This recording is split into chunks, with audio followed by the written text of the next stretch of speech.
you are the CEO, you are the leadership team. You do need to be the one trickling it down. And I think sometimes we can kind of get so busy with the work that like we're so focused on achieving the day to day that we're not actually focusing on that development piece. And I think that was really something that once we had set the process in place, at the time we didn't call it the golden age, but once the process was set in place, I was like, okay, it sucks to kind of have to do it up front. It's a lot of time. Maybe that doesn't suck, but in the short term, it seemed like, man, I could be working on this for a client, but you have to stop and kind of work on this. And I had to personally think like, okay, long-term benefit, like I'm so glad we did it now because it's so much smoother. But initially, it just seemed like a bit of a inconvenience compared to what I felt like I could have been using to, my time on instead. I totally agree. So when you think about like the transition between like one of the things that I had to think through, like I was mentioning earlier, is just going from like really being the one who was handed down the targets to now having to set the targets or set the goals. So one of the things that I think about is as being a business owner, if someone's like, okay, I don't really know where to start, what would you recommend when it comes down to setting company goals? Like, how do we go about doing it? What are some of the things we need to think through?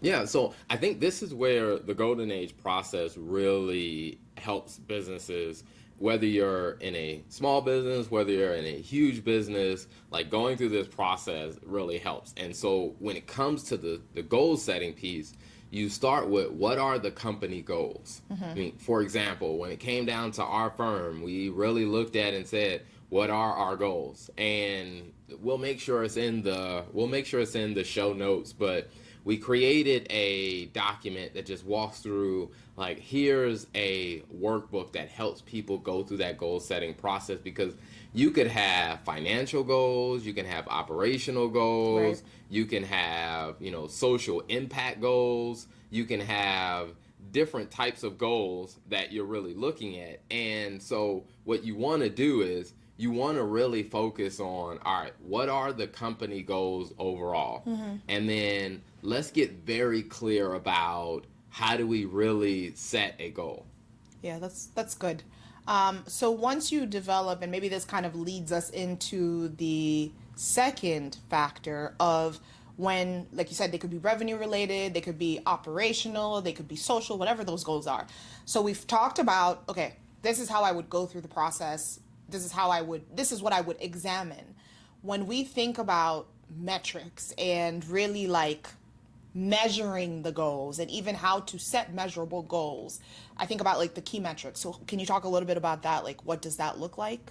Yeah, so let's say, for example, if your goal is an operational goal, you want to improve the time to delivery. Like, whatever your product or service is, you want customers to be able to get the end result of the work within 10 days. And let's say right now you're at 15 days. Mm-hmm. So that right there becomes a very clear metric of us defining, like, hey, we're currently it takes us 15 days to get the customer from paying us to their end result. Yeah. We want to get that down to 10 days. So clearly it tells me how fast we are delivering is the metric that we want to measure. And I think that that's where you really have to pick and define goals that you can actually measure, because I think a lot of people waste time of, we want to be number one. Like, what the heck does that mean?